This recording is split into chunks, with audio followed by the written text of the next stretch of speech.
Hi, this is Nate Lindquist, the author of the Gifts Formula book, Life and Business Launch, and also the owner of Innerspire and Nate Lindquist Results Coaching. I'm sharing this video with you today because one of my followers on Facebook, who I appreciate, by the way, that you posed this question, you know who you are, asked how you take all your business ideas, all the possible different businesses that you could do, and distill it down to the one that's right for you. And then how do you get funding for it, and how do you launch it? So it's a big question, but I'd like to do my best in a short amount of time to answer that for you today. The best way to start is to tell you that, based on your skills and experiences, the things that you've created in your own expertise set or talent base, really they open you up to so many different kinds of businesses. So many people say, well, I'm a marketer, or I'm a writer, or I'm going to be in healthcare, so I'm going to be a doctor or a lawyer. And then you find out, some of the people that pigeonholed themselves and started doing those things started to believe that that's who they were. So if you're getting ready to start a business, don't limit yourself by saying, I'm a marketer, or I'm a lawyer, or but I'm going to try to do something else. Just keep your options open and realize that a lot of what you have for your gifts could easily benefit many, many different types of diverse businesses. So the question that I really want to answer today is, how do you turn your life idea, and I'll explain what that means in a minute, into a successful business launch? A life idea is something from your life, something you love to do, something that you're passionate about, something that you feel strongly about, that you have a certain interest in, that you're curious about, you want to really spend time on that every day. That's a life idea. And a business launch idea is, well, you want to get other people to buy what you've created and create some sort of a transactional experience. So that's the question. How do you take a life idea and create a successful business launch? And one of the things you really want to start to consider would be, what kind of business do you want? Do you want a business that's online? Do you want a brick and mortar? Do you want to be product-based or service-based? Do you want to be the doer of the work, the builder of the product? Do you want to be a reseller? Do you want to outsource most of the work that you do and focus on marketing? Or do you want to put a business together where you become this attraction business, where you have affiliates and other companies who want to gain visibility with your brand and with the exposure and the attractiveness that you already have? So those are the different business models that you have to choose from a very general sense. And you need to think about which one's right for you. A good example of an attraction business, a business that doesn't necessarily sell a product or service, is a blogger. These are folks who are really interested in one particular aspect or another that takes them on different experiences, and they share those experiences. So they tell stories, they interview people. One of my favorites is Love Affair Travel, where they interview just really interesting business owners or thought leaders in the space of, sort of Tim Ferriss type-minded people who like to get out there and travel and do their thing, location independence. And recently, actually, I just listened to a great one about a travel photographer who decided he wanted to travel, and he based his whole business on doing photography anywhere. So he's selling a service, and he's also getting paid in his affiliate because he's got a blog where he shares his photos and talks about photography. So he's getting paid by being attractive, and he's also selling his services. Incidentally, most of his income is not coming from the photography work. It's coming from the affiliates who pay to gain the exposure that his blog creates. So it's a different kind of business model. And I think we all know about online businesses. You got e-commerce, or you have a storefront for an offline business. In any case, you could do anything, almost anything online that you can do offline these days. And you can do a combination of both. So think about where your process and where your life fits into your business model, and think about, how do I want to spend my day? Where do I want to be? How do I want to start my day? Who do I want to work with? Do I want to have people in my office? Do I want to work with a virtual team? People that could be in different parts of the world or just in different parts of your area. And start right out of the gate thinking about, what would my ideal business look like? The next question that you want to start to think about is based on, what is it that you want to sell? Specifically, what do you want to do? Because what you do needs to feel really good to you. It needs to resonate with you before it's going to resonate with anybody else. It's called sympathetic resonance, right? If I have a tuning fork tuned at C and another one tuned at C, and this one's vibrating like hell, eventually this one's going to start to vibrate. In between those two tuning forks is called the meaning gap. That's what I call it. So you get this space between something that resonates with you and something that also resonates with someone else. right? So if I go into a room of business owners who are really interested in marketing or growing their business or liberating themselves and having more of an adventure in the work that they do, and I'm talking about that, which is what I talk about just about every day, they're going to resonate. They're going to feel like they're sort of the crazies, or as Chris Brogan calls it, the freaks, who want to be a part of my tribe, who want to talk about those kinds of things. And they're going to be interested with what I have to say. So you really want to look at what is it that resonates with you the most. And one of the best things you can do, I call a 20 ways exercise. Just sit down, get a blank sheet of paper, and just say, okay, if money didn't matter, and regardless of any outside influences or social standards or responsibilities or requirements or excuses, if nothing else mattered and I just did every day what I most wanted to do, was most passionate about, what would it be? So we're not going through a set of rules yet. We're simply just saying, let's just get it out there. Let's capture your ideas. And you write it down. You're going to fill up, sit there for 20 minutes or half an hour. Give yourself some contemplating time, and you close your eyes and you just see what ideas pop up. As if money didn't matter, right? And then the next thing you want to do is you want to get real specific. So scan that list and just highlight maybe your top 10. And once you have your top 10, circle your top 3.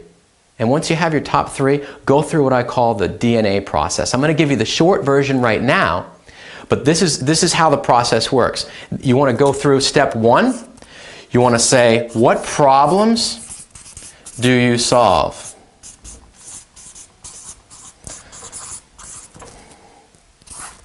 What problems do you solve? You need to know, in your experience in life, you've done certain things, you've had certain experiences that justify that you bring value to other people. They prove it. There's real world evidence that you can do this. And that's a great way to start out a new business with certainty. So this is something you know you're good at. What problems do you solve? And then you want to say, okay, there's my list of problems I solve. Look at the ones that you're really good at, that makes you feel juiced and excited, and say, okay, what problems do I solve? How do you solve them? How do you solve these problems? That's a series of steps, right? Okay, there's this problem that I have, and I can solve it in 4 steps. Okay? An example would be, you know, if you're a travel photographer and one of the biggest problems is people want to get photos or videos out on site, in the field, someplace in Africa, well, you solve those problems because you love to travel, you've got all the gear, you can do it on a moment's notice, you have no other obligations, and basically what they can do is tell you the details, 1, about the job, 2, you'll get back to them with a recommendation or a fee, an estimate of some sort, and 3, you'll be on the road, and 4, you'll get them the footage back in a certain format. So however simplified that sounds, that's how businesses are built. That's where businesses start.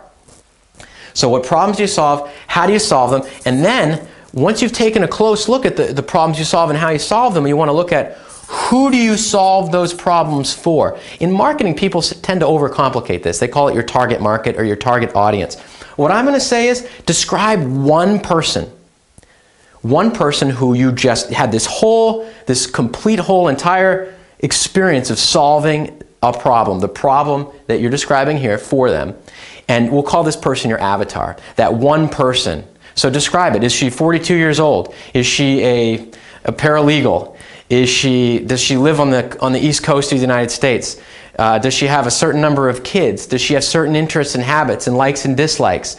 Does she have a certain kind of pattern in her life, a certain kind of interest, certain experiences? You really want to get to who is this person? Demographics, psychographics, geographics, location, buying habits, whatever you can come up with. Remember, you've already solved the problem for this person in some way. So you want to be able to just really dig down into that. So problems you solve, how you solve them, who you solve them for, and then you want to talk about, in going through this whole process, you said, this is how I'm going to solve it. You want to say, okay, what are the problems that you solve so effectively that you got the ideal outcome? You got the best result you could possibly get. So you want to look at, what are your very best results? Because essentially, a business is about selling products, and every product is its own little micro business. And if you get really good results, you create really good feelings. And your product really is the obstacle to people getting good feelings. They don't want to buy your product. They want to get the results and feelings that your product can create. So think about, what are your best results? And then the last thing, again, let's recap real quick. Problems you solve, how you solve them, who you solve them for, what are your best results? And then, if you were to do that, if that were going to be your business, what would you call it? Give it a name. What would you call that process? Would you call it travel photographer, or are there a lot of people doing that? So could you say, you know, South Africa adventure photographer? Would you say on-demand adventure photographer? You know, 24-hour field photographer? What would you come up with that would tell people, I do this, I'm ready, I'm available now? You could call it photography on a dime. You can turn around and real quick and show up. Maybe that's your audience. Maybe you find people who said, oh my God, I didn't call a photographer.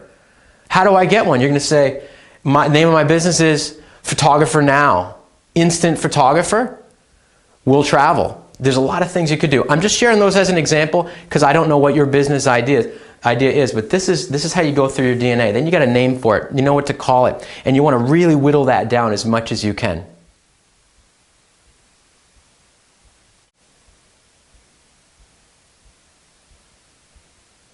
All right, now once you know your DNA, once you're crystal clear, I mean you're really focused in on the problems you solve, how you solve them, who you solve them for, what your very best results are, what you're going to call it, then you have to do something. I think a great example would be, you know, I've heard this word used in many different ways, but Chris Guillebeau, the Art of Nonconformity author, has a really great statement. He calls it convergence, where everything you're really passionate about, everything you're enthusiastic about and really want to do also matches with things people really, really need. He calls it convergence. So what I want you to look at here is, look at how can we be sure that there's an ideal buyer for your product, just because you really want to do it. I mean, people say, go after your passion, and I fully agree. But you know what? Adapt your passion to converge with people who will buy it. You can't just go out there and say, you know, I'm going to be a photographer and I'm going to do it over here by this bar or by this lunch place, and I'll kind of hang out with my camera because that's what I'm passionate about, being out on the beach with a camera. You have to say, where am I going to go where people really need what I have, where they can find me? I mean, that's just sort of a law of the land. You have to put yourself where people need what you have. You know, you have to make yourself available. So think of these 4 steps as sort of thought processes. You want to get a yes to each one of these. If you get a yes, then you more than likely, 99.9% of the time, you've got a viable business model. So the first is your target audience. Okay, that avatar that we talked about, they're experiencing some sort of massive pain or massive need. That's step 1, meaning that there's some enthusiasm about, I really need to fix this, it's building up for me, I'm not getting the result that I want, I'm not getting the feeling that I want, and then your DNA, your best results, and what you're calling it, are likely going to be something that would solve the problem for that person. Okay, so experiencing pain, experiencing a massive need. Number 2 is, your ideal buyer is looking actively. They're looking for a solution that you have. All right. Number 3 is, there's very few alternatives. There's few other options to actually find what you have. You might go online. Again, I'm going to use the photographer example because it's kind of a fun one and it's fresh in my mind.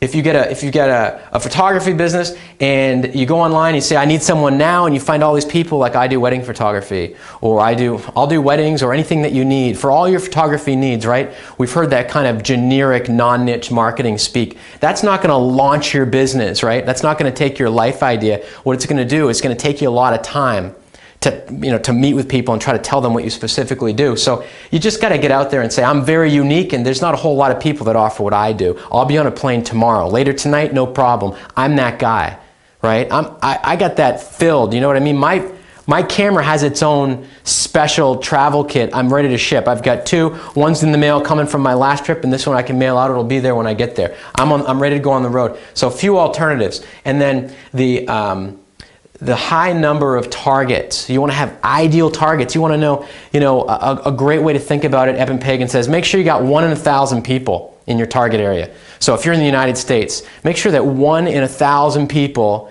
are absolutely in the market for what you have, and they're looking for it actively, because that means you'll have a business base. So if you want to do business in your city, in Greater Boston, or in Greater New York City, or you're somewhere out west, whatever your area is that you want to do business, that's your experience, right? This is the place where you want to stay, where you know you'll thrive. Just make sure there's a lot of targets there. I've seen people build a business and put it in a place where there's really no foot traffic and their business relies on that. You know, it's the lemonade stand on the corner where there's no other neighbors, no other houses, and no other traffic, and they say, no one's buying lemonade anymore these days, right? You don't want to put yourself in that situation. One major concern that I hear all the time, and it was part of this question, right? For a business to launch, you got to make money from it, but you also have to have money to start it. That's kind of somewhat of an old-fashioned way of looking at launching a business. You know, I know plenty of business owners who have started by going out with an idea and getting seed funding and doing projections and all these things and going to banks. And you know what? If you're going to build a business that requires a lot of capital investment, then you may need to go down that road. You may want to paint a picture that your ideal vision for your business is going to come true. Here's 10 other models that can come true. If you're going to a bank, what I would suggest, come up with a system to do your one-sheet business plan, right? Make it crystal clear exactly what you're going to provide, and then find 5 or 10 models in your area or in a similar area but not immediately in your footprint, not in your town, that are thriving, making a lot of money, seeing a lot of clients, and document that they're having that kind of success. And then take that, create a forecast, like, okay, if I get the kind of success that this business or these other 5 businesses are having, I will have the same success because of my idea. Take that to a bank, all right? What you can do if you want to go to a bank is you can do another kind of forecast, which is an online forecast. And what you do is you create an online case study and you look at all of the people that are searching for your ideal result, right? Your best result.